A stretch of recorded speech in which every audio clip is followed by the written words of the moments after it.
ಬೆವರ ಹನಿಯ ಸೆರಗಿ ನಿಂತ ಒರೆಸಿಕೊಂಡಾಗ ಹಗ್ಗದ ಮ್ಯಾಗೆ ಅಂಗಿ ಒಣಗಿಸುವಾಗ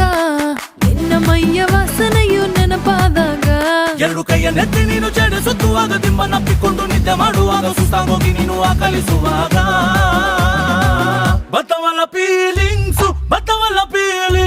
ಬಂದು ಬಂದು ಮುಚ್ಚಾಗ್ತಾವೆ